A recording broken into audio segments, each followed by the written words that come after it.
Hey there, sleepy one. You can rest your head. Don't worry about where you are.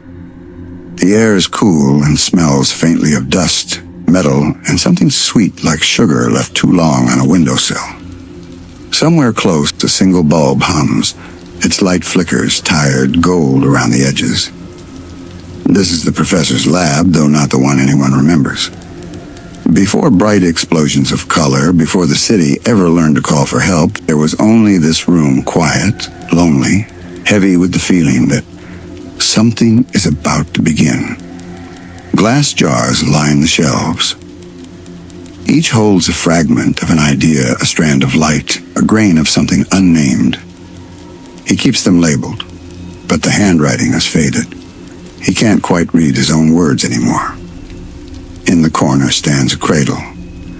Not wooden, not soft. Built from glass, curved like a droplet of frozen rain. He tells himself it's just an experiment in structure. Nothing alive belongs in it. And yet, the shape is gentle, protective. The kind of shape hands make when they mean to hold. He hears things at night. Not the city that's miles away, asleep under fog, but smaller sounds. A sigh that isn't his own. The scrape of something tiny shifting its weight. He checks the doors, the vents. Nothing. Always nothing. Still, the sounds return, every night a little clearer, a little closer to words. Sometimes he talks back. Is someone there? Only the light answers, trembling once, then still. He thinks maybe he's working too hard. Maybe that's all it is, the brain inventing voices so it doesn't have to feel alone. But then there are the dreams. He dreams of children, though he's never had any. 3 of them, shapes made of color and laughter. They run through sunlight that doesn't exist here, calling out names he can never remember when he wakes. He wakes with his cheeks damp and his hands outstretched toward the empty cradle. Tonight the air feels heavier. A storm is gathering far away, thunder muffled by walls of steel and science. The professor sets his notes aside and leans back in his chair. He tells himself he'll rest for just a moment. The moment stretches. The hum of the bulb slows, syncing with his heartbeat. In the dark, behind his eyelids, the lab is still there, but different, brighter, cleaner, almost new. And someone is singing. It's a lullaby, low and soft, the kind meant to kitschers keep nightmares outside the door. He turns toward the sound, and the cradle glows faint, a breath of light from within the glass. It's pulsing, gentle, as if something inside is learning to breathe. He whispers, "What are you?" The answer comes as warmth, spreading through the floor, the air, the metal walls. Then a whisper, barely sound at all. "Remember." He jolts awake. The light is steady again. The cradle is dark. But on the inside of the glass, a small handprint glistens, fogged, fading, gone. The professor stands, trembling. His chair creaks behind him, forgotten. He reaches out, touches the cradle. Cold, perfectly still. He forces a laugh. Condensation, nothing more. But even as he says it, the air hums like a breath drawn in. Somewhere, hidden behind metal and memory, the lab listens. Outside, thunder rolls. The first drop of rain hits the roof, and the sound becomes a heartbeat. Slow, steady, growing stronger. He turns off the lights and leaves the room, telling himself he'll sleep upstairs. But when the door closes, the cradle moves. Just little. Enough for the faintest creak of glass to echo through the empty lab, the sound of something rocking itself to sleep. And as the rain thickens, the whisper comes again, softer this time, almost kind. "We're coming back." The rain keeps falling, soft at first, then steadier, drumming on the roof until it sounds like breathing. The professor sleeps upstairs, but the lab below does not. Machines blink in the dark. Lines of data scroll across screens even though no one has touched the keyboard.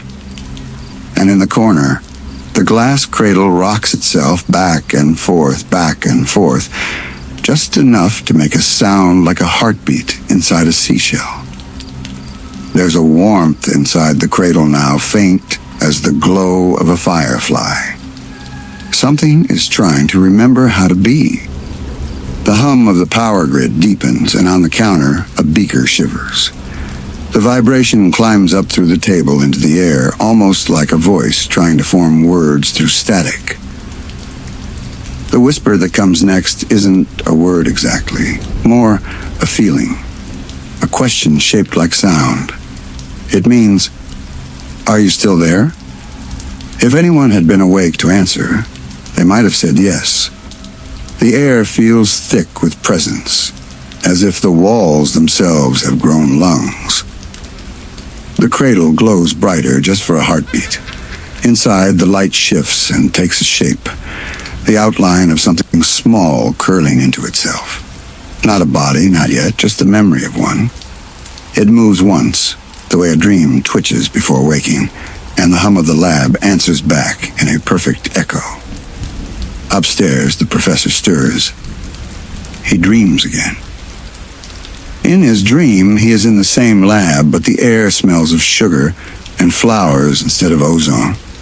There's laughter. 3 little voices tumbling over one another. He can see colors moving just beyond his vision. A flash of pink ribbon, a shimmer of blue, a streak of green light. And then he hears it.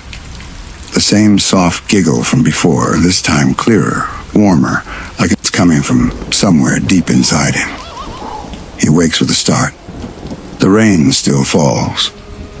The clock by his bed reads 3:03. He listens. Nothing at first, then a click. Another. The sound of switches turning themselves on. He goes downstairs, slow, careful. The lab smells faintly of ozone and something sweet, like burnt sugar. The machines are running again, though he's sure he powered them off before leaving. Lines of code scroll by, repeating the same phrase. Chemical, memory, X. He blinks. The text fades. The screens go black. The cradle stands in the corner, glowing softly, rocking, even though there's no breeze. For a moment, he swears he hears a lullaby, the same tune he hummed days ago, playing from somewhere deep inside the glass. He moves closer, drawn by the warmth. The glow brightens, enough to reveal the faint shadow of a small hand pressed against the inside just for a second. Then it's gone. He whispers, "Hello?" The air shifts, like the lab is breathing again. And from far away, so soft it might be his own imagination, comes the echo of a child's voice. "Professor?" The lights flicker once, twice, and then steady again. He backs away slowly, heartbeat loud in his ears.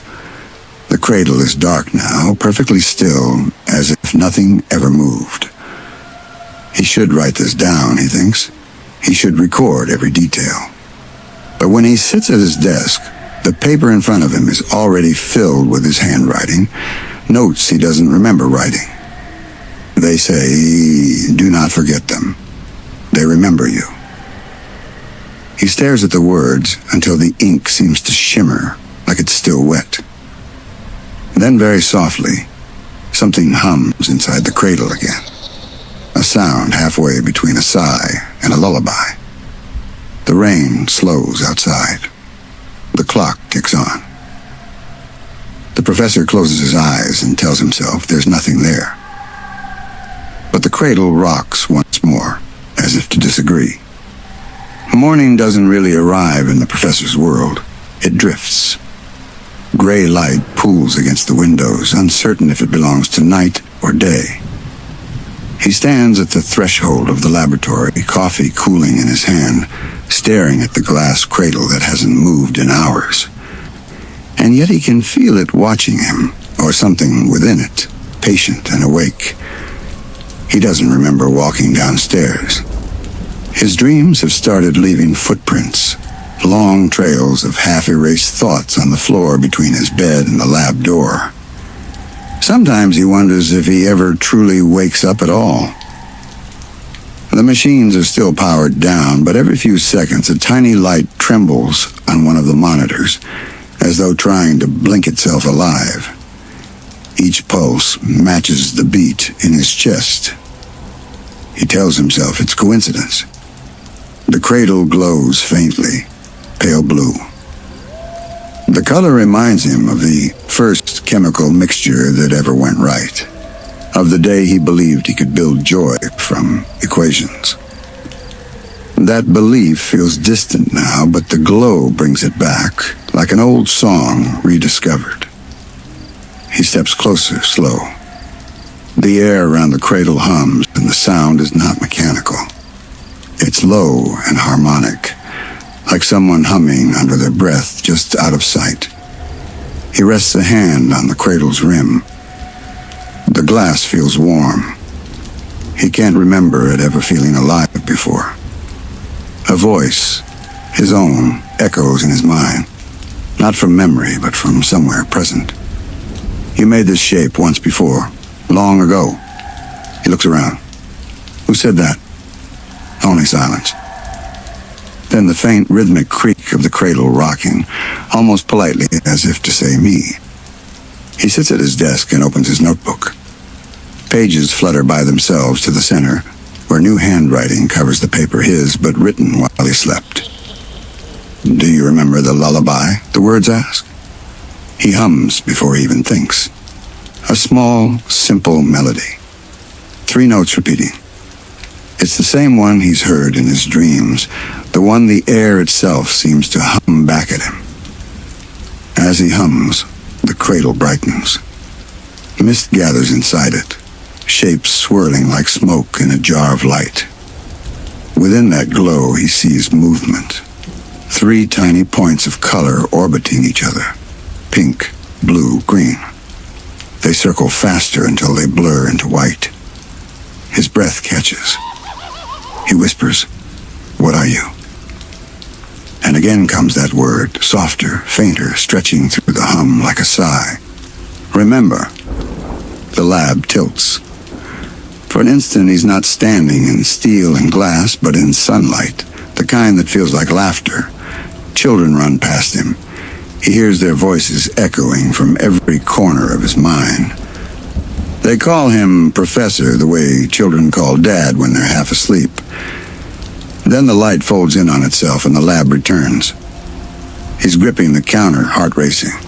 The cradle is calm now, its glow pulsing slow and steady. He realizes the hum hasn't stopped. It's grown fainter, like it's sinking back into the walls. He tries to write what happened, but the pen refuses. The nib scratches out the same phrase again and again. They are waiting. He closes the book. The lab seems to breathe with him.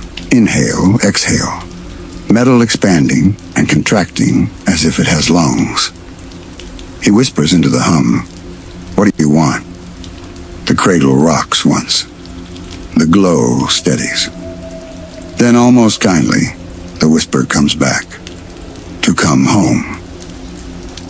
He sits there a long time, listening to the heartbeat of machines that aren't running, to a lullaby that no one is singing.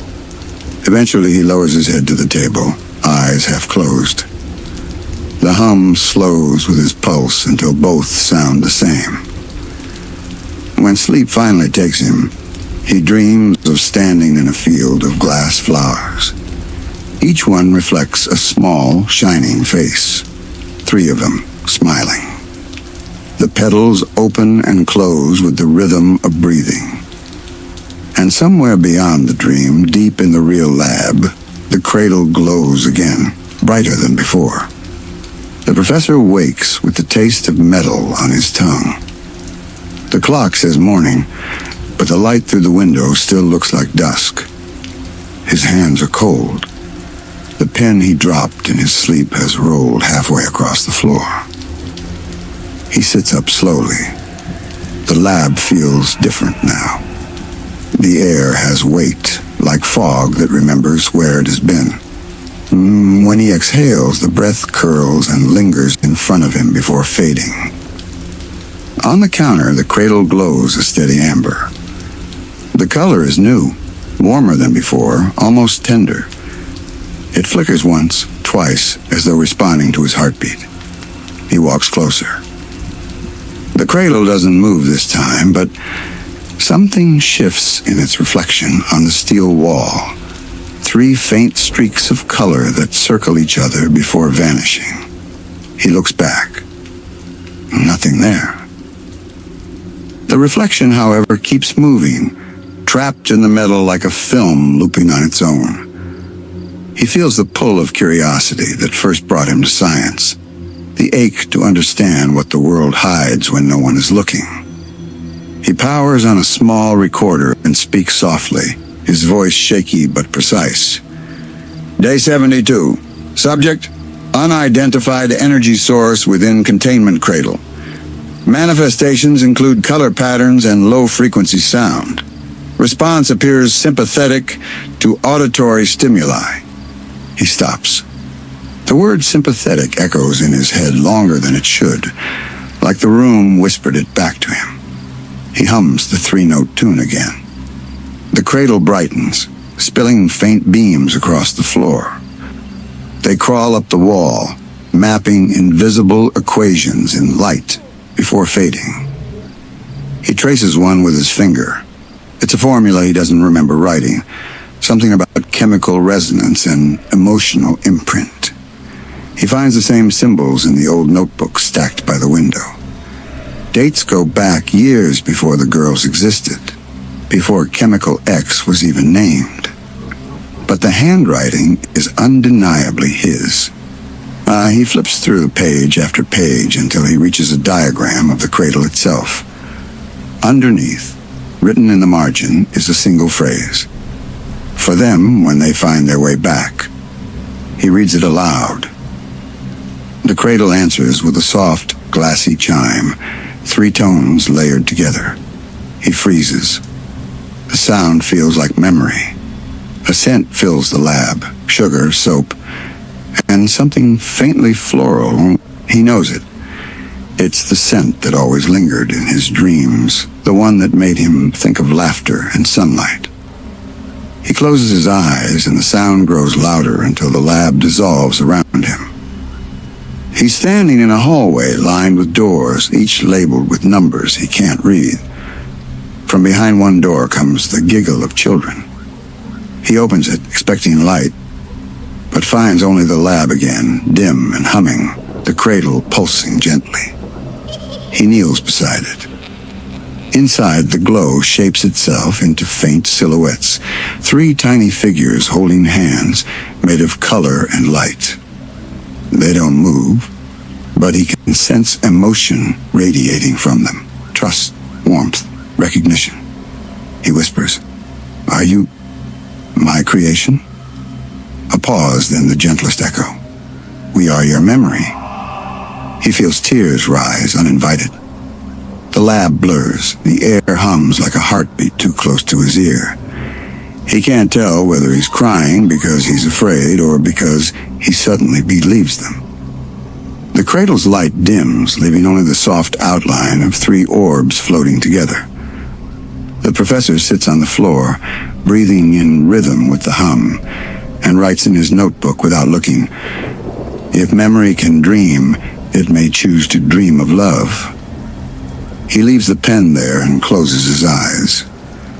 For the first time, the lab feels less like a room and more like a cradle itself. Something holding both him and the quiet light that remembers him. The professor sits at his desk, still holding the pen from the night before. The notebook lies open in front of him, but the ink on the last page is blurred. Only a few words remain clear. "They remember you." He stares at the cradle across the room.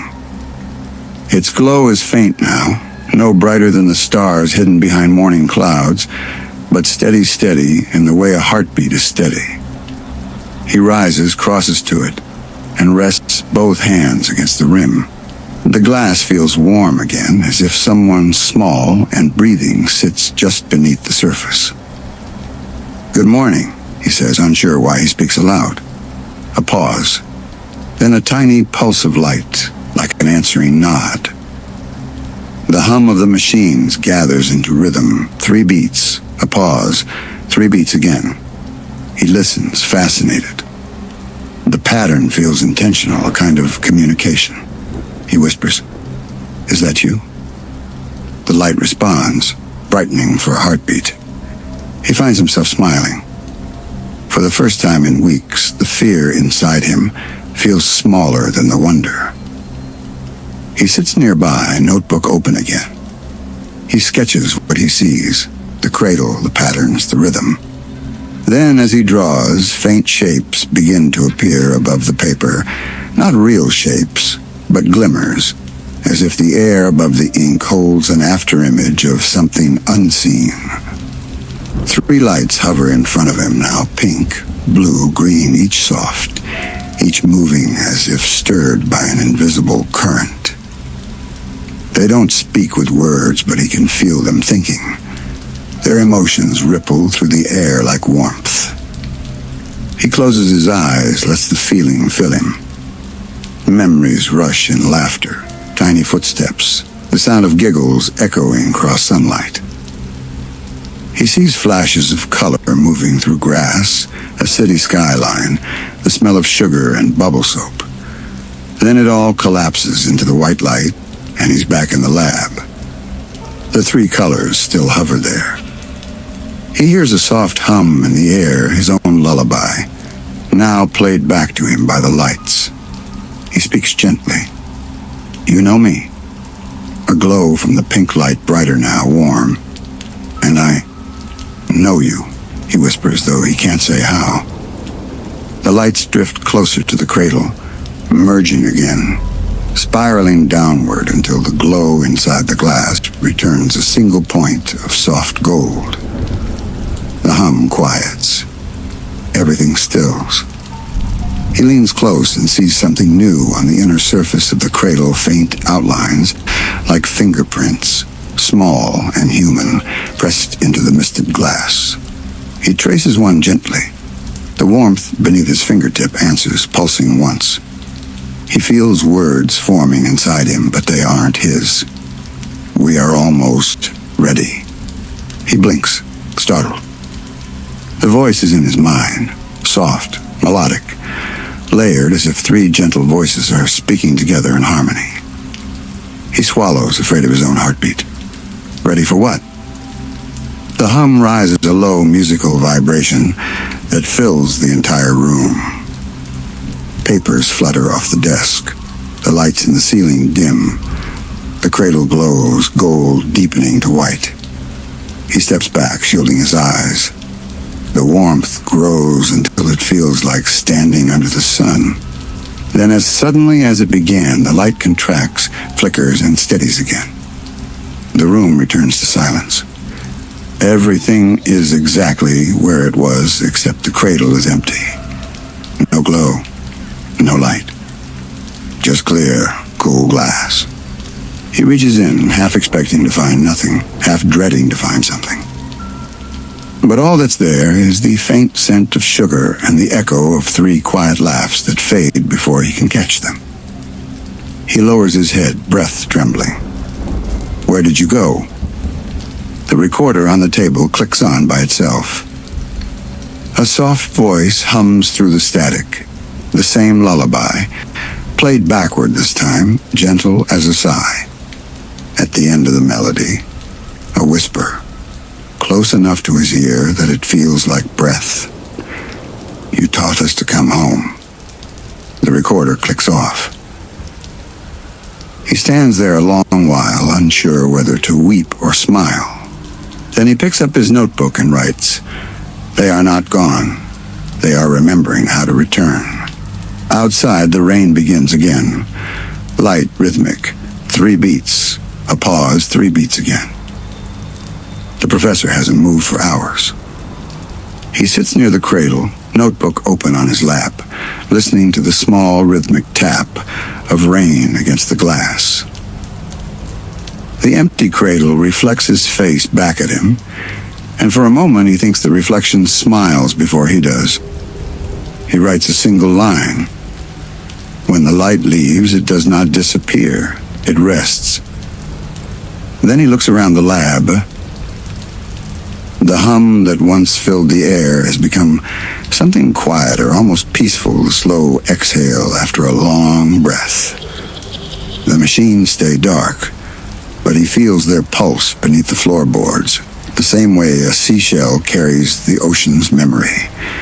He whispers, "Are you still here?" The air answers with warmth, not sound, not sight, just warmth, surrounding him like a soft blanket. He closes his eyes.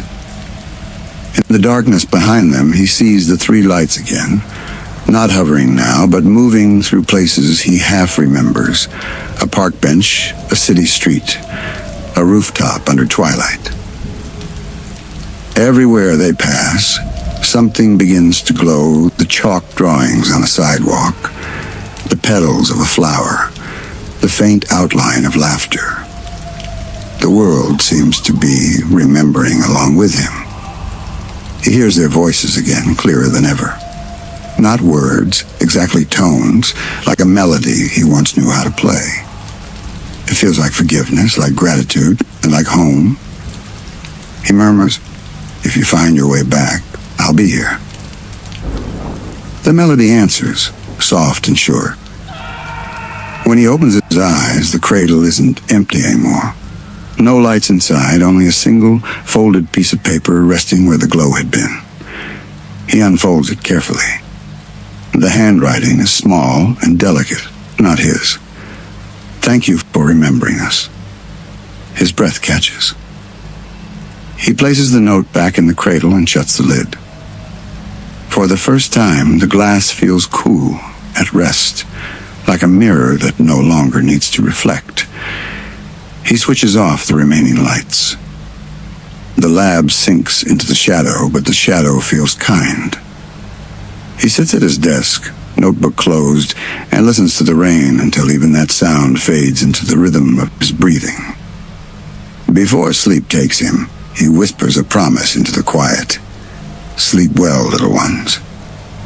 And from somewhere deep within the silence, from wires, from air, from memory, comes the faintest reply. Three voices woven together like a sigh. "Good night, Professor." The professor hadn't opened the vault in years. It was a small, square room below the main lab, airless, lightless, forgotten. Only dust and time had lived there since the day he locked it. But tonight, something called him back. He couldn't explain it. A hum beneath the floorboards, faint as breath, had started the night before. At first he thought it was the old power lines groaning in the rain. But then the hum began to follow him, soft, patient, echoing each step like a second heartbeat. He found himself standing before the vault door, key trembling in his hand. The air smelled faintly of ozone and sugar. When the lock turned, the hum stopped. Inside, nothing had changed. Rows of sealed flasks lined the walls, each filled with that shimmering silver-black fluid, Chemical X. Under the dim light, the liquid pulsed as if it had veins. He'd always thought of it as inert, as potential waiting for direction. But tonight, it looked awake. He steps closer, holding a lamp to one of the bottles. The glow of the flame reflects across the glass, but the reflection doesn't match his movement.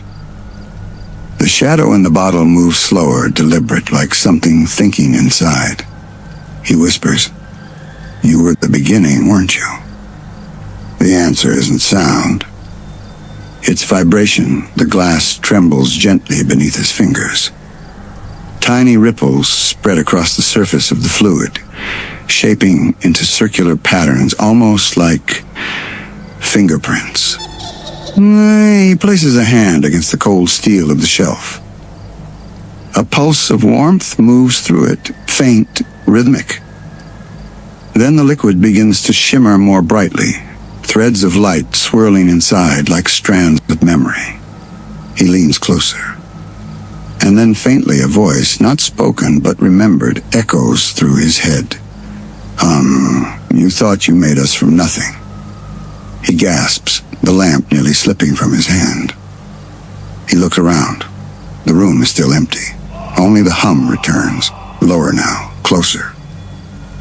But we were never nothing. The voice feels like it's coming from the air, the glass, the pulse in his own chest. He steps back, eyes wide. The liquid inside each flask begins to stir, not violently, but with slow grace, like breathing. He recognizes the rhythm. It's the same lullaby pulse the Cradle used to make. The same pattern of 3 beats. A pause, 3 beats again. He exhales shakily. You remember. One of the flasks fogs over from the inside. In the condensation, a shape forms, 3 faint circles touching like a clover. The professor presses his hand to the glass, and the warmth answers. For a moment, he sees their faces faint, ghost-like, reflected in the liquid. Pink, blue, green eyes blinking up at him from the depths of memory. He whispers, "How can you be here?" The hum deepens. The entire room seems to breathe, glass trembling like water under wind. The air fills with a faint scent of sugar and static, the smell that once filled his dreams. Then gently, the voice returns, this time soft enough to sound almost human. We were born from your hands, but before your hands we were something else. The light in the vault dims, flickers, and steadies again. The hum fades into silence. Only the faint shimmer inside the chemical X remains, tiny sparks swirling in the dark fluid, moving in a rhythm that sounds suspiciously like a heartbeat. The professor whispers to himself, almost a prayer. Every drop, remember. He closes the vault, locks it once more, and presses his ear to the cold metal door. From inside, he hears it faint, patient, comforting, the echo of 3 tiny voices humming his lullaby. The professor sits in the lab above, hands folded, notebook open but empty. Every time he tries to write, the same image fills his mind, the rippling light inside those flasks, each one breathing in time with him. He tells himself it's fatigue, but part of him knows better. He hasn't touched Chemical X since the accident that changed everything. For years, the vault remained sealed, the formula a relic of a moment that could not be repeated. But tonight, curiosity hums louder than caution. He places a single vial on the desk. The glass catches the lamplight, and inside the fluid stirs as if greeting him. He whispers, "Just observation. No more." He dips a glass probe into the liquid. It shivers at the contact, pulling upward like silk drawn to static. A faint shimmer runs through the air, not light exactly, but something that moves the space around it.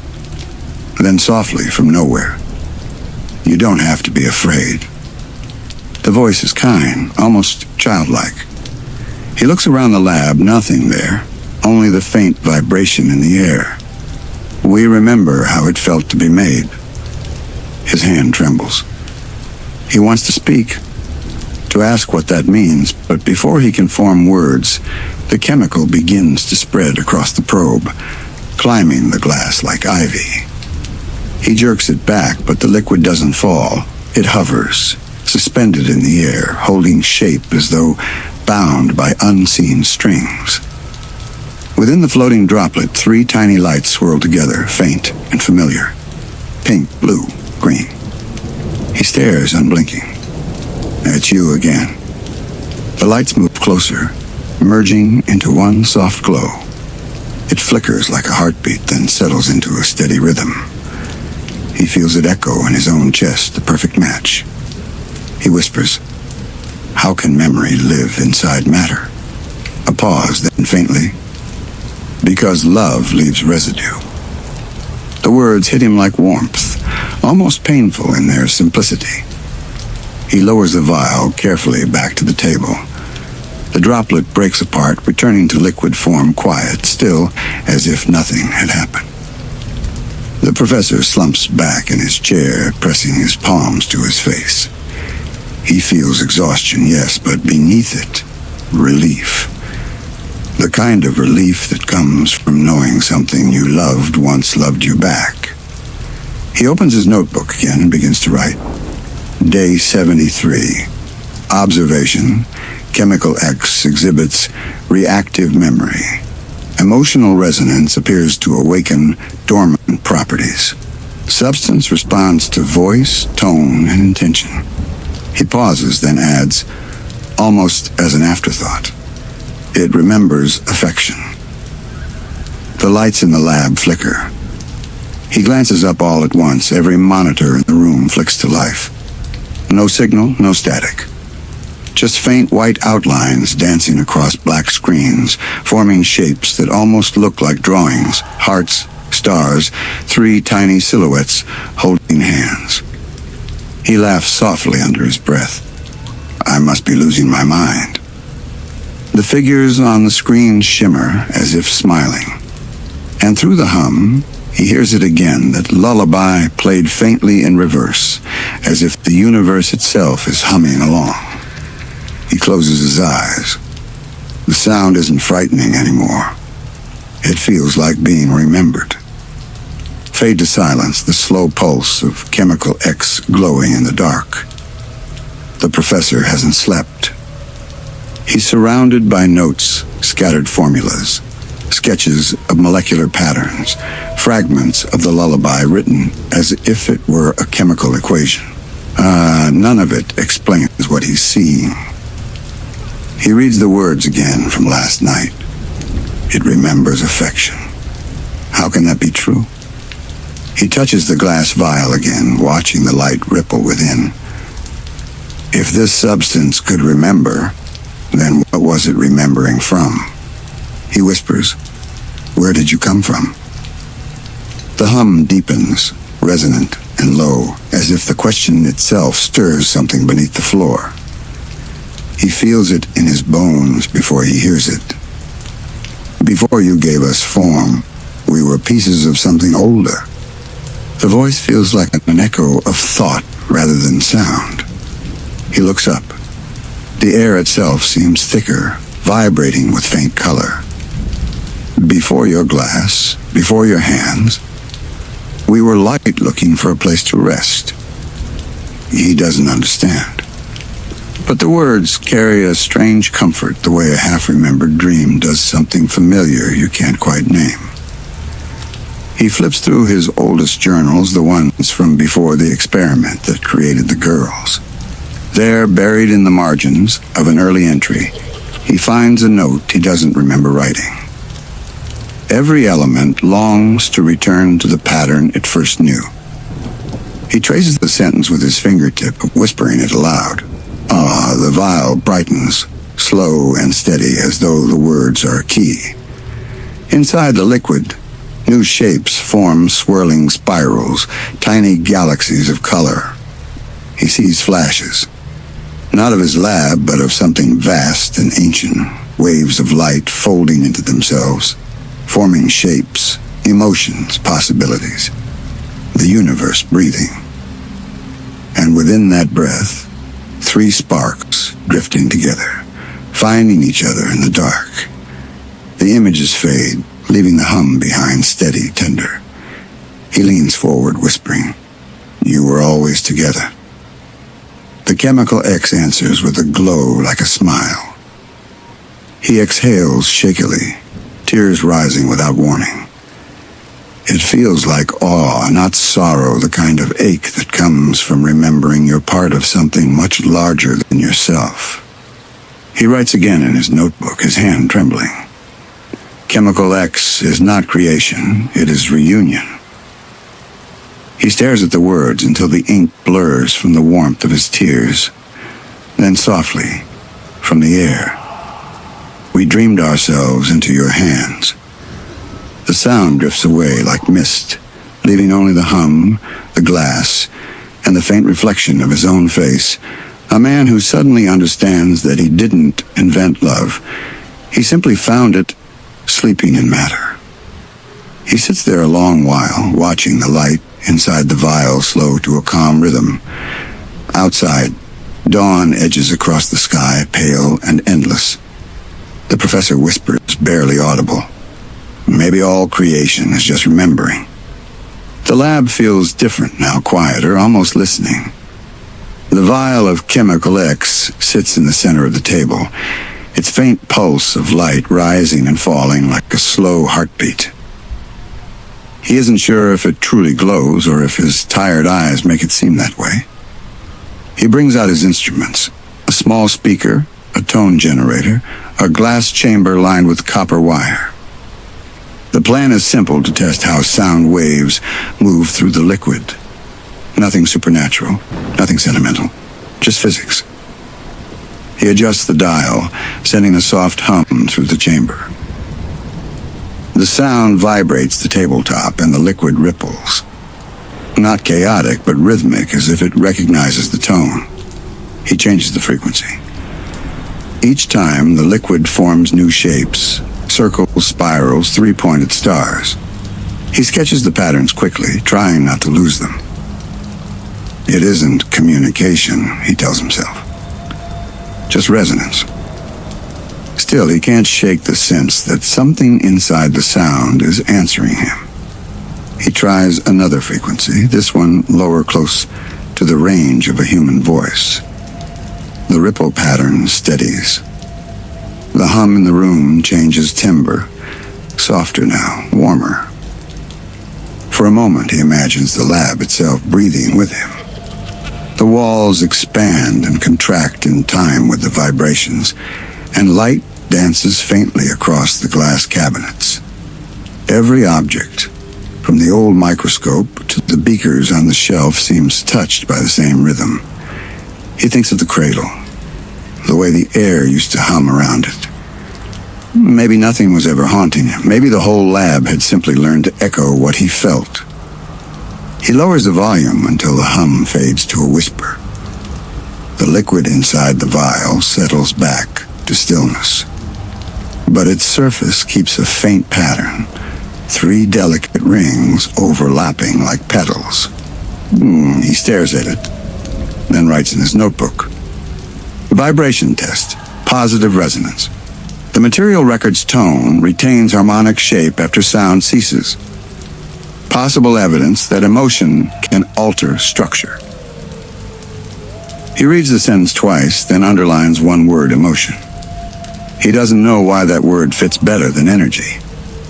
The clock ticks softly. He leans back, closes his eyes, and listens.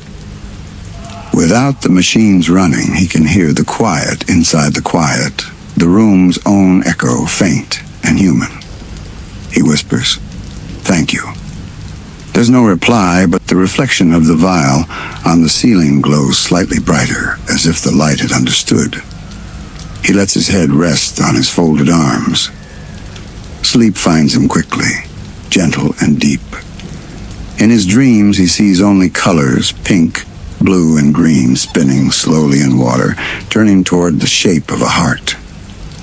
When the professor wakes, the machines are still. The vial of chemical X rests where he left it, the surface smooth and unbroken. For a moment, he wonders if everything from the night before had been a dream. Then he notices the recorder's small red light blinking. He doesn't remember turning it on. He presses play. At first, there's only static, the dry rustle of empty air. Then underneath, a hum, low, rhythmic, 3 beats and a pause. The same pulse he has been hearing for weeks. He leans closer. In the static, something else emerges.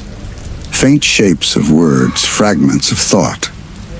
They sound almost like him, but slower, as if the voice were remembering what it meant to say. Pattern of emotion retained in resonance, they are light, not lost. He stops the tape, heart quickening. He rewinds and listens again. The words don't repeat exactly. The rhythm changes each time, like water finding new paths around stone. He sits back. It's an echo, he murmurs. An imprint of sound on the chemical structure. He wants to believe it's only that, a scientific curiosity. Yet something in the voice feels alive. He checks the vial. It looks ordinary, a small shimmer, the faintest reflection of color at the edges.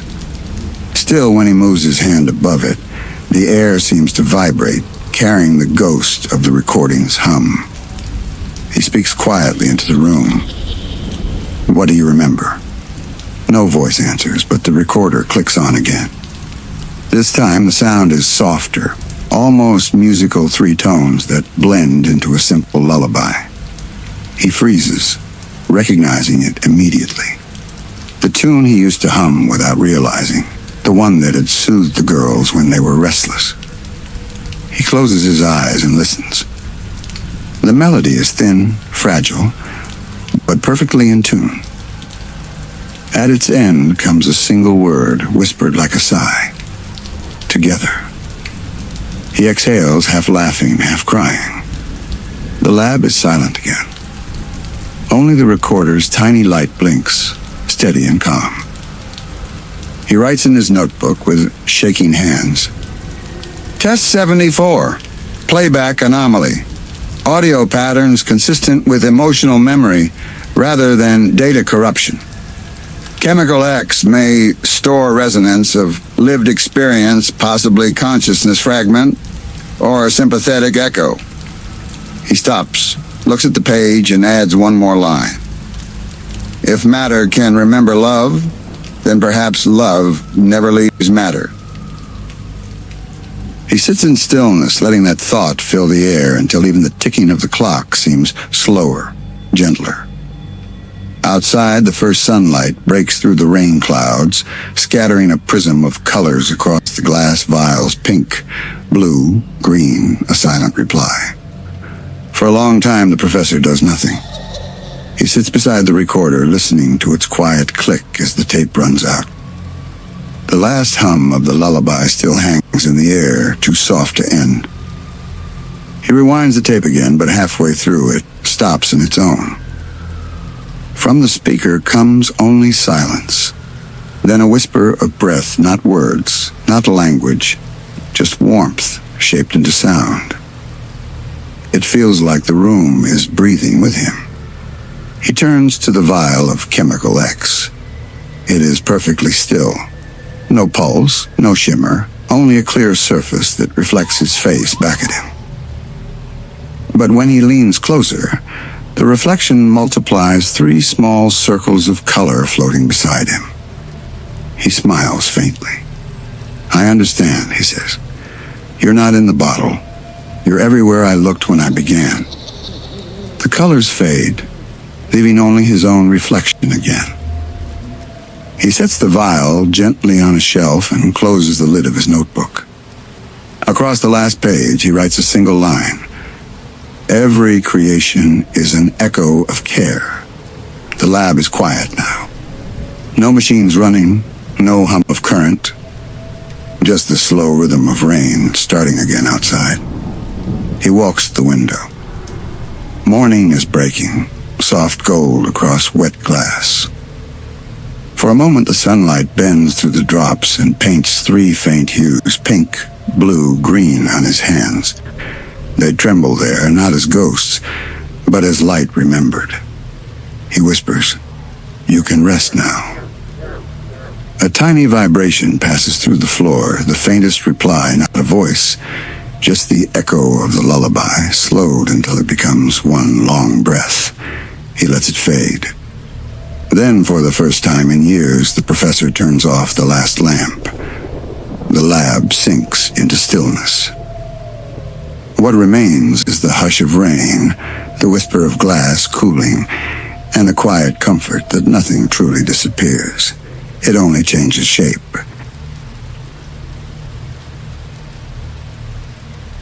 Buttercup has been dreaming again. Every time she closes her eyes, the same horizon appears wide, green, endless. No monsters, no noise, only the smell of rain and iron, and the faint shimmer of light on something far away. In the dream, she stands barefoot, the sky heavy with silver clouds. She isn't wearing her usual clothes, instead, a simple dark tunic, its edges torn by time. Her hands are calloused, though she doesn't know from what. When she lifts them, light glints across her wrists, thin traces of metal that look like the memory of armor. She walks. Each step leaves a soft imprint that fills instantly with light, as though the earth remembers her. Somewhere ahead, she can hear the faint clang of steel, not battle exactly, but practice, rhythm, discipline. She knows she's not supposed to be afraid. And she isn't. She feels calm, almost proud, as if this field has waited for her return. At the edge of the hill, she finds it. A sword half buried in moss. The blade is smooth and green-tinted, shaped like a leaf. It hums quietly, the same way the lab used to hum when the professor worked late. She reaches down. The moment her fingers touch the hilt, warmth floods her arm, not pain, not shock, only recognition. The sword feels light, like it belongs to the air more than her hand. When she lifts it, the wind changes direction. Grass ripples outward in waves, and for an instant, she hears voices carried on the breeze. Laughter, shouts, the sound of her sisters calling her name. Then the sound fades, leaving only the hum of the blade and the beating of her heart. She whispers, "Why do I know this place?" No one answers, but the sky brightens slightly, like the question itself has meaning. She walks further across the field. Everywhere she steps, old footprints glow briefly and fade as if she's walking inside someone else's memory of her. A gentle rain begins to fall, each drop ringing softly against the sword. The tone reminds her of home, of the way rain sounded on the windows back in Townsville. For a moment, she wants to wake up. But then she realizes she isn't afraid of the dream. She's afraid of forgetting it. She plants the sword into the earth and kneels beside it. The light from the blade spills over her like moonlight. She closes her eyes, and somewhere beneath the wind, she hears that old lullaby, 3 notes, slow and sure. The dream begins to blur around her edges. She whispers into the air, "I'm still here." The wind answers, rustling the grass in a pattern that sounds almost like words. We know. The scene fades with the hum of the sword mixing into the sound of rain. Buttercup stays still for a while, feeling the raindrops on her hands. They're warm, not cold, like the rain itself remembers sunlight. When she finally opens her eyes, the sky has changed color. It's no longer gray, but a deep green, the shade of her own eyes. The sword still hums beside her. It doesn't shine like metal. It breathes like something alive, pulsing gently with each beat of her heart. When she touches the blade, the hum grows louder, not a noise, but a feeling that spreads through her chest. Courage. She stands. In the distance, faint silhouettes move across the hills, not enemies, not soldiers, just shapes made of light. They carry no weapons, only lanterns that glow pink and blue. Their laughter drifts to her like echoes through water. Bubbles. Blossom, she murmurs. The names feel right, even here, in this strange world. She knows she's dreaming, but the sound of their laughter feels older than dreams, older than her own memory. She takes a few steps toward them, but the more she moves, the farther away they seem. The green field stretches endlessly, and each step leaves behind the faint shimmer of footprints she doesn't remember making. It's like walking through time itself, every step a moment she once lived. At the horizon, lightning flashes. But there's no thunder, only the light soft golden that takes the shape of a banner fluttering in the wind. She can't read the symbols on it, but the sight fills her with warmth. Something in her chest whispers, "You fought for kindness once." She pauses, gripping the sword tighter. "I'm not a soldier," she says, though the word soldier feels strange on her tongue, like it used to mean something gentler. Maybe soldier once meant protector. Maybe battle once meant love too strong to give up. The rain eases. Mist rises from the ground, curling around her legs. She can hear footsteps now, small ones circling her like playful ghosts. They aren't frightening. They sound like the steps of children running through wet grass. "Who's there?" she calls softly. The mist parts. 3 faint figures appear, little girls, all in different shades of light, pink, blue, and green. They don't speak. They only smile the way you smile when you recognize someone you've missed for a long time. Buttercup feels her throat tighten. She whispers, "Are you me?" The green figure nods once. Then the 3 turn and begin to walk away, hand in hand, toward the rising light at the far end of the field. The sword hums louder, like it wants her to follow. Buttercup hesitates. She's never liked following anyone. But this time feels different. There's no command, no battle cry, only invitation. So she lifts the sword and walks behind them, each step matching their rhythm until her reflection blends with theirs. And for a heartbeat, she hears their voices soft and overlapping, like wind in tall grass. "We remember you. Do you remember us?" The light swells until the field dissolves completely. Buttercup feels herself floating, not falling, surrounded by the warmth of something she's always carried inside. She lands softly on her feet. No sword in her hand now, just the echo of its warmth in her palm.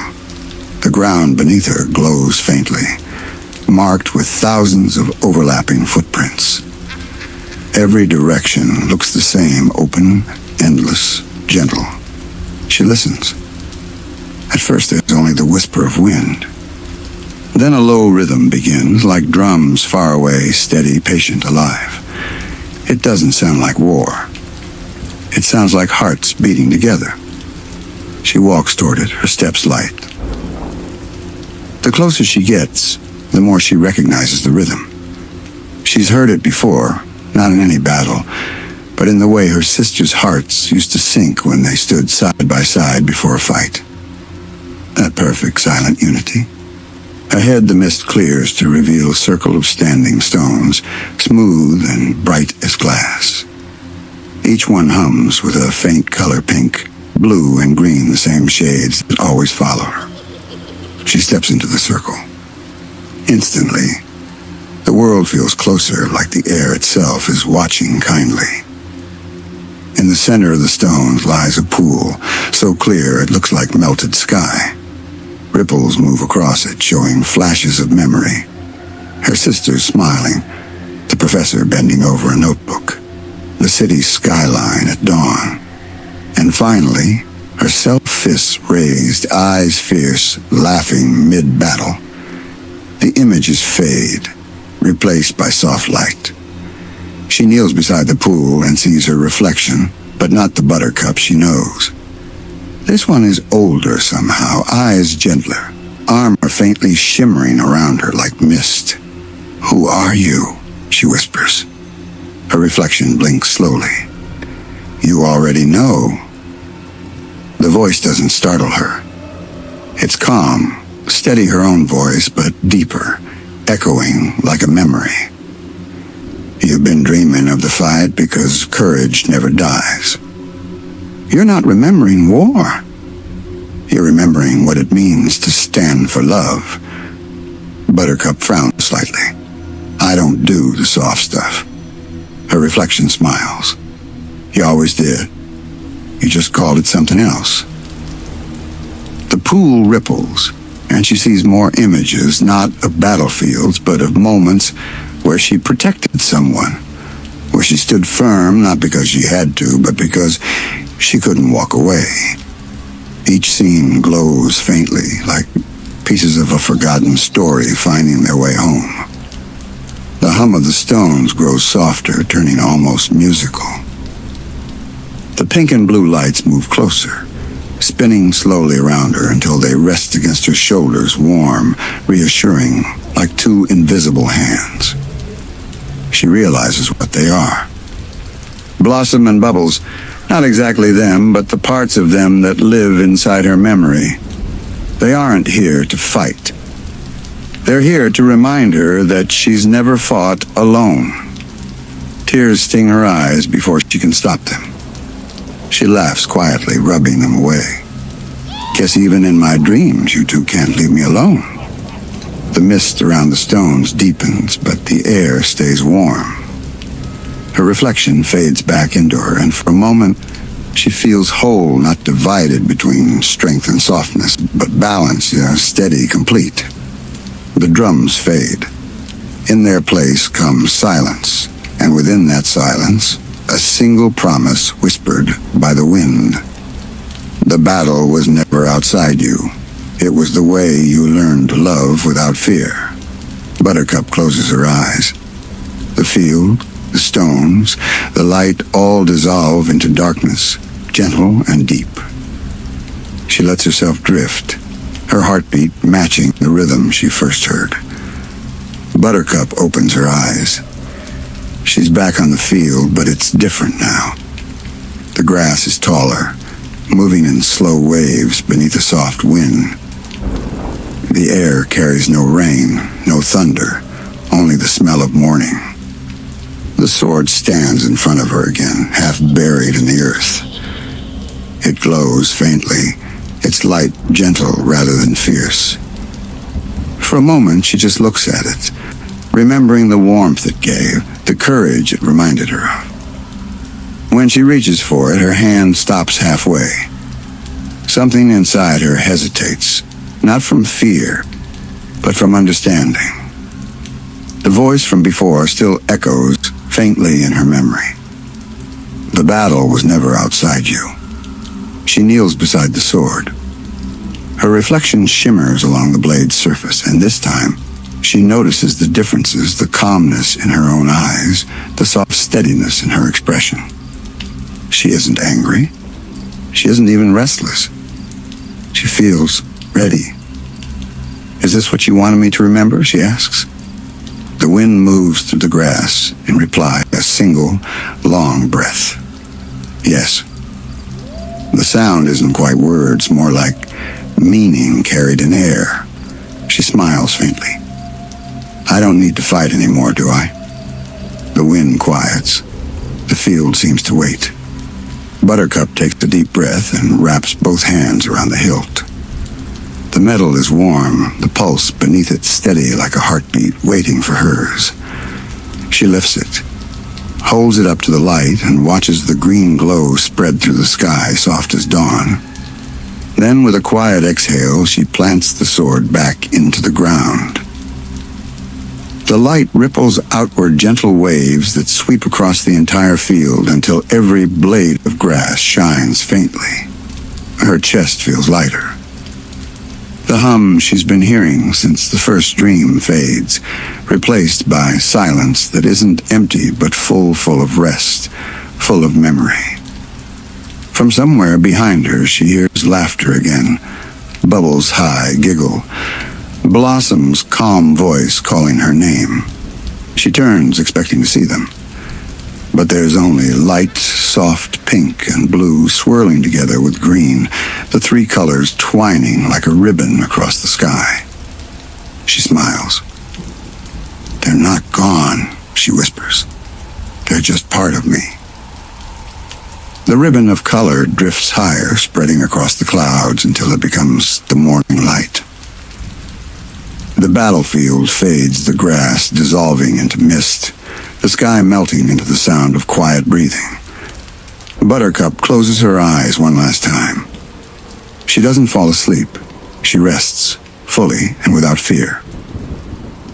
Her final thought before the dream ends is simple, calm, and true. Being brave doesn't mean fighting. It means remembering why you care. Buttercup opens her eyes to her own room. The hum of the city outside is faint, as if the whole town is holding its breath. For a moment she doesn't move. The memory of the field, the rain, the sword, lingers like warmth beneath her skin. She sits up slowly. The blanket slips from her shoulders and she looks down at her hands. No calluses, no armor, just herself. But in the lines of her palm, she almost thinks she can still see a trace of green light. Across the room, her sisters are asleep. Bubbles, curled like a kitten, Blossom with one hand resting on an open book. The quiet is so complete that she can hear each of them breathing. Buttercup smiles. The sound of their breathing feels like the rhythm she heard in her dream, that slow, steady drumbeat that wasn't battle at all, but togetherness. She stands and walks to the window. The first sunlight of day touches the rooftops, painting the city in pale gold. For the first time, she doesn't feel restless to rush out and fight. She just watches, letting the morning fill the room. The reflection in the glass shows three faint colors behind her: pink, blue, and green blending in the window pane's shine. She doesn't turn around. She just whispers, "Yeah, I know. I missed you too." Her own voice makes her laugh quietly. It sounds lighter than she remembers. She glances at the clock. It's earlier than she thought. Plenty of time before breakfast, before saving the world again.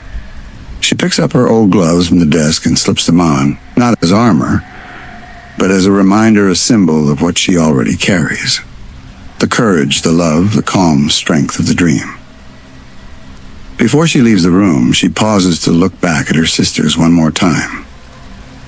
She doesn't say anything, but the thought forms clear as speech. "You're my reason." Then she steps quietly into the hallway. The house smells like sunlight and coffee beginning to brew. Somewhere downstairs, the professor hums that same old tune without realizing it. Buttercup closes her eyes for a heartbeat.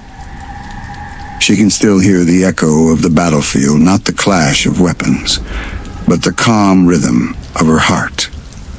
It doesn't fade when she opens her eyes. It just becomes part of her, steady and sure. The music of the city swells, gently birds, morning wind, and the low hum of life beginning again. Buttercup smiles to herself and whispers, "Guess the dream was just trying to remind me I'm already brave enough." Bubbles has always loved to hum. Sometimes while painting, sometimes while flying, sometimes for no reason at all. But lately, she's noticed something strange. She's been humming a tune she doesn't remember learning. It's gentle three notes that rise, pause, and fall again. When she hums it, the air feels lighter. Even her sisters calm down without knowing why. The professor once said it reminded him of something from long ago, though he couldn't place what. Tonight she sits by the window, legs folded under her, the city lights glowing below. The others are asleep. She hums softly, tracing little circles on the glass. Her reflection hums back. The tune sounds older than she is, simple, sad, and warm all at once. As she hums, the stars outside begin to shimmer more brightly, as if the melody were calling to them. The lights in the city seem to pulse in rhythm. She stops. The glow fades. Her heart beats faster. She hums again, this time quieter, testing. Once more, the light above the city flickers softly. Not bright, not frightening, just a quiet answer. Okay, she whispers, half smiling. That's new. She tries humming faster, slower, changing the key. Each time, the stars shift slightly like ripples in a pond. The air around her seems to remember the sound before she finishes it. She laughs, small and breathy. I guess it's our secret? From downstairs comes the creak of a floorboard. She pauses. The professor's voice drifts up faintly. Bubbles, are you still awake? Just for a little, she calls back. He chuckles, his voice soft through the walls. That song again, huh? She nods, though he can't see it. Yeah, it just feels like it's been waiting for me. He doesn't answer right away, then quietly. I think it has. The sound of his footsteps fades. Bubbles turns back to the window. The night sky is full of small glimmers, as though listening. She hums once more, letting the sound stretch longer this time, and in the faint echo that follows, she almost hears words hidden inside the tune. Not in her voice. Something older. Something whispering gently through the air. We remember you. She stops, heart fluttering. The room is quiet again. The song lingers in her mind, half lullaby, half memory. She hums one last note before lying down, the melody wrapping around her like a blanket. Before sleep takes her, she whispers, I'll find out where you came from. The room is dark except for the moonlight brushing the curtains. Bubbles sleeps, her breathing slow and even. The faint melody hums somewhere between her heartbeat and the wind. The dream begins the way the song begins, one small note, then another. She finds herself standing in shallow water. It isn't cold. It feels like light in liquid form. Every step she takes sends ripples of color across the surface, pale blue, soft gold. Far away, a single voice hums. It isn't words yet, just sound clear and tender, the way someone might sing to calm a child. She follows it without question. The water deepens, but never rises above her knees. The air smells like flowers she can't quite name, maybe the ones that grow near the professor's garden, or maybe something from before she was born. Each note from the unseen voice touches the water, and little shapes bloom, hearts, stars, bubbles, before fading again. She stops. Hello? She calls. The echo returns with a small laugh, bright and familiar. Hello, little melody. The words aren't spoken. They arrive like music forming meaning. Bubbles tilts her head, smiling. Is that you? The song? The voice hums once more, a soft yes. You've carried me a long time. You don't remember, but I've always known you. She feels her chest warm, the same way it does when her sisters hug her after a long day. The sound isn't scary, it's like recognition. Where did you come from, she asks. From before words, before you. From love trying to speak. The answer makes her eyes sting, though she doesn't know why. The water glows brighter around her, and within the light she sees faint shapes, outlines of 3 small figures holding hands, drifting just under the surface. Pink, blue, green. They hum together for a moment, the notes joining hers until the whole dream sings. It isn't a song of sadness. It's a song of remembering. Every note feels like home. When the last tone fades, the voice whispers, Now you know what you've been singing. It's not forgotten it was waiting. Bubbles nod slowly. Then I'll keep singing it. The air shimmers, pleased. That's all it ever wanted. The light around her folds softly, like water closing after rain. The dream begins to fade. She hears her own hum merging with the world's hum, one sound, endless, peaceful.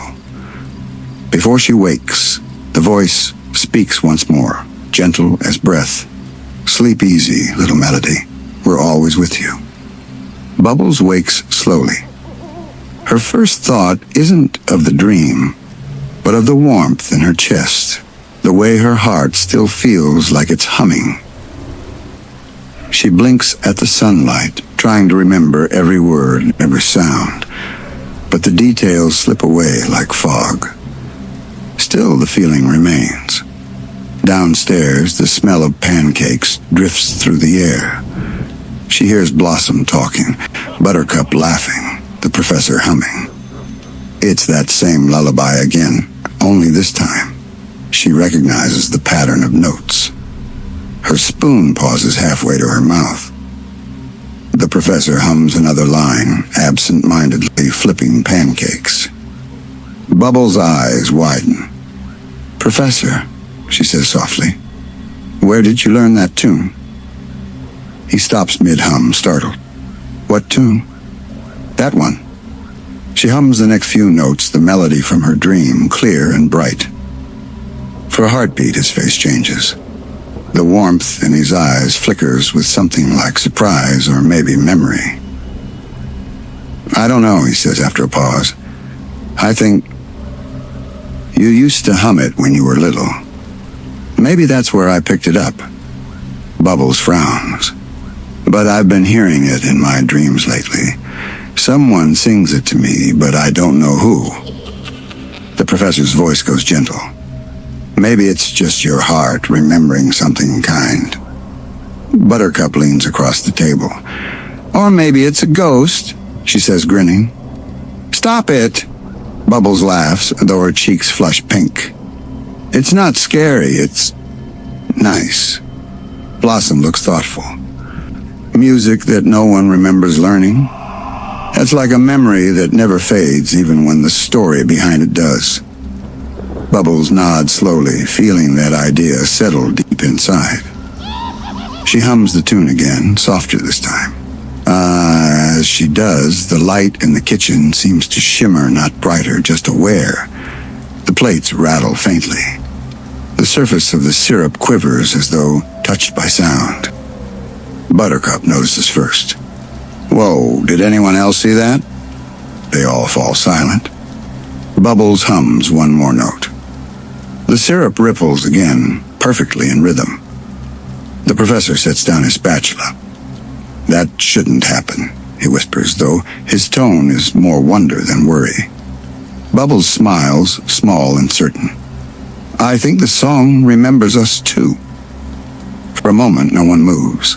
The hum fades and everything returns to normal. But the air feels a little warmer, and in the background, the lullaby seems to echo from nowhere, faint and far, like wind through a shell. Buttercup exhales, shaking her head. "You're weird, Bubbles." Bubbles just grins. "Maybe, but it's a nice kind of weird." The professor chuckles softly, ruffling her hair. "Keep humming, sweetheart. Whatever that song is, it makes this house feel alive." She nods, and as she hums again quietly, sweetly, something deep in the house hums back, like walls remembering what they were built to hold.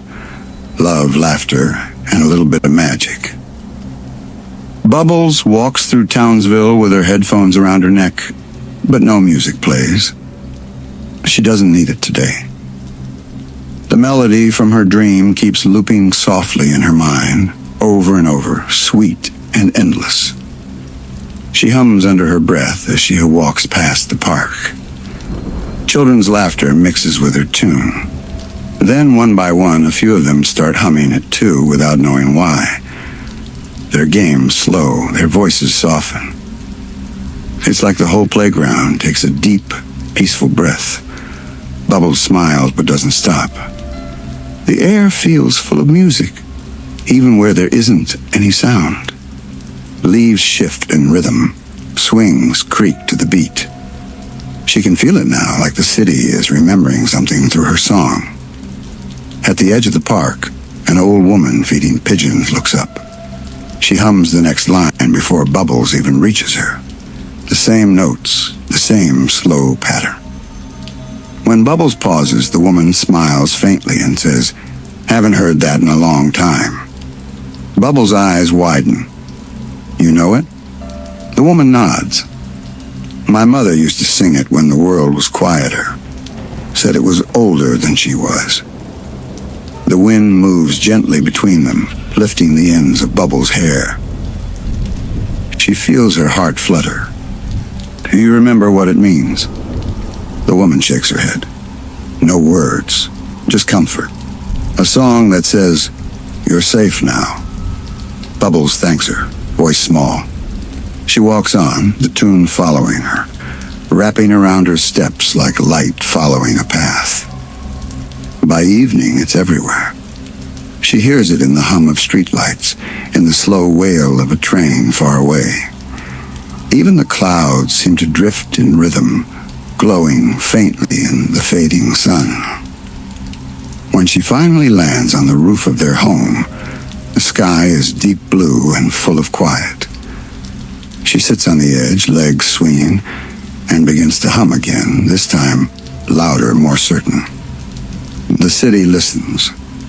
Windows flicker softly, reflecting the same faint pulse of sound. From somewhere inside the house, Blossom murmurs the next line in her sleep. Buttercup hums the harmony without waking. Bubbles feels the vibration in her chest grow stronger, like she's not just singing to something, but with it. The world hums back. For the first time, she realizes the song isn't hers alone. It's part of everything. The breeze carries the final note far out across the city, and for a heartbeat, everything holds still. Birds, wind, engines, hearts, all suspended in the quiet warmth of recognition. Then the moment releases and life resumes, soft and bright. Bubbles breathes out and smiles at the stars. "I think you're right," she whispers to no one. "It was never forgotten, just waiting for someone to listen." The night feels alive, not noisy, not restless, just aware. Each time she hums a note, something in the air answers. A faint shimmer, a whisper in the walls, a warmth under her skin. She sits on her bed, holding her stuffed octopus close. The moonlight spills across the floor like silver water. She hums again the old tune, slow and steady. But this time, something happens. The walls seem to bend. The light thickens, turning liquid, flowing upward. Her room fades. She's back in the glowing water from her first dream, only this time, she knows where she is. It's not a place outside of her. It's inside. All around her, colors swirl, soft pinks, greens, blues, the same shades that have always followed her and her sisters. The melody fills the space, surrounding her completely. She closes her eyes and lets it guide her deeper. "Why me?" she asks quietly. "Why do I remember the song?" The voice returns, clearer now, layered, not one voice, but three. Gentle, familiar, full of love. "Because you were the first to listen." Bubbles' eyes sting. "Who are you?" "We are what came before. The care that shaped you. The warmth that never left." She feels it, then memories that aren't quite memories. The sound of the professor humming late at night in the lab before they were born. The soft whir of machines, the promise of something new. And through all of it, this melody. A lullaby whispered to the glass tanks long before anyone opened their eyes. Her heart catches. "You mean this was his song?" "Yes," the voices answer. "It was love sung into creation." The colors swirl faster, wrapping around her like wings. Each note feels like a heartbeat, a memory, a promise. The song wasn't random, it wasn't forgotten. It was the first sound the world ever gave her. Tears drift upward in the dream, turning into tiny lights. Bubbles laughs through them. Then it's not just mine. No, it belongs to all of you. But you were the one who remembered. She breathes in the melody, letting it fill her completely. Every note she hums now feels like coming home. The voices begin to fade, whispering their last words. Sing it when you're lonely. It will remind the world of where you came from. And it will remind you you were loved before you were made. The light folds in on itself. The water fades. She's back in her room, moonlight still on the floor, octopus still in her hands. Her cheeks are damp, but her heart is calm. She hums the lullaby one last time, and in the quiet between notes, she hears it hum back. The sound fades into the same gentle tune, faint as breathing, long enough to drift to sleep. Morning comes slowly, like a dream that doesn't want to end. The house breathes in sunlight. Dust motes drift like notes hanging in the air. Bubbles wakes before anyone else. The sky outside her window is pale and gold, and the world is completely still. For a moment, she just listens to the hum in her chest, to the faint echo of the lullaby that never really left. She smiles. No fear now. No mystery. Only peace. Downstairs, she finds the professor in the kitchen again, pouring coffee. He looks up, surprised. You're up early. She nods, still half in the dream. I wanted to tell you something. He raises an eyebrow. What's that? Bubbles hums quietly at first, then louder, filling the room with the soft, familiar melody. The professor freezes. For a long moment, he doesn't move or speak. Then slowly, he sets the mug down and closes his eyes. He joins her. His hum is low and warm, older, shakier, but it fits perfectly with hers. When the last note fades, he exhales. I used to sing that when I was working in the lab, before you three came to be. Bubbles' voice is barely a whisper. I know. He looks at her, not surprised, not confused, just moved. How? I heard it, she says simply. It was waiting for me. For us. He smiles, eyes shining a little. Then I suppose it did its job. Footsteps on the stairs, Blossom yawning, Buttercup rubbing her eyes. What's going on? Buttercup mumbles. Bubbles is singing, the professor says. Listen. Bubbles hums again. Blossom joins without hesitation. Her voice, steady and sure. Buttercup rolls her eyes, but after a moment, she joins too quiet at first, then stronger.